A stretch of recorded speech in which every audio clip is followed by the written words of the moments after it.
Such an overwhelming welcome, really impressive greeting when we arrived. We've heard so much about everything that you're doing around the world. More than 100 agreements with international universities, your amazing programs. I've been hearing about your specific MBAs, which are oriented to specific professions. We've seen a satellite. So I'm from City St George's, part of the University of London, and we're going back really very much inspired and hoping that we can do some business with you. I've already agreed to be part of a board, some programs, some exchanges, summer schools. We're really excited. Our university too is very focused on the professions, very focused on business, diversity, and with a global outlook. So thank you very much. It's been so much. And this recording is not taken somewhere in outside lab. It was taken in our own institution, the AV lab. So how do you feel like this particular? Well, thank you very much for having us here. And as the speakers before us have said, we are very impressed by the whole package, so to say. And I think we came here for the IGA. Yes. International Global Education Summit here in Chennai with Ms. Rao, and all of us are very happy and pleased to be here. And the credo of internationalization of education that we have spoken about, I think it is perhaps best exemplified by the example of Hindustan. The whole gamut of courses that you're offering, it just is so rich of possibilities for collaboration, and as you said, for students outside India to come here and get a slice of it. And I think institutes like Hindustan offer that scope, that opportunity, because of the sheer amount of courses that you're offering. And I was particularly impressed with the fact that you lay so much emphasis on aviation and on satellite. So that is something that will stay with me. So wonderful experience. We had a very warm welcome. We are all overwhelmed with that. So all the best and thank you so much. Awesome, ma'am. I'm Kirtika from Visual Communication Department here at HITS.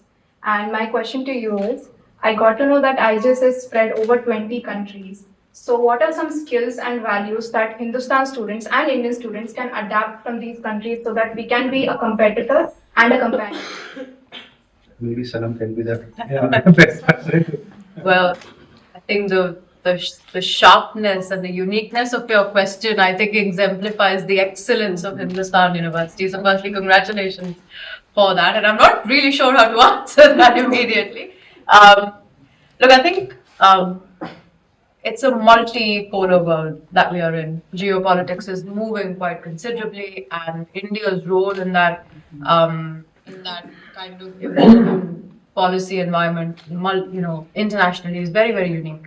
And all countries are now finding their feet, I think, a little bit, as that shift of power happens and as that sort of policies change around the world. And I think India, in that sense, and the role of students and skilled in that sense is also quite multipolar at the moment. It's kind of a reflection of that.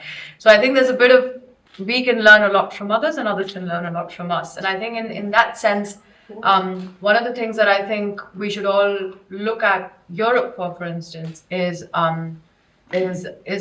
empathy and compassion, and having that empathy and compassion in everything we do.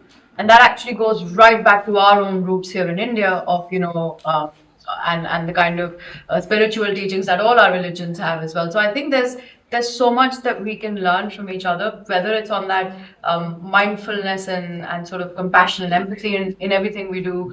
I think that translates into where the world is going from a technology perspective. So as AI takes over and fundamentally disrupts global labor markets, can we learn from each other and support each other so that job disruptions are minimized? Or if there is so much disruption happening in the world of work, prioritize the human experience at that. So there's so much that we can, I think, learn from everyone in that regard across different countries. But at the same time, I'm wondering, what about the morality of all of this? What about the human experience of all of this? What does it really mean to be human if you can never really truly mourn your dead? So now I'm thinking, what can we all learn from each other and help each other from across countries? And actually, India itself is multiple countries in terms of the diversity we have. So what neurodiversities can we learn from each other? And part of the reason for doing IGES and bringing so many countries together is just that. is to be able to tackle some of these very difficult questions that technology is throwing at us, using the skills and neurodiverse perspectives that every different country brings or the various different regions within India bring. But I hope that answers a little bit of your question. It was very profound, actually.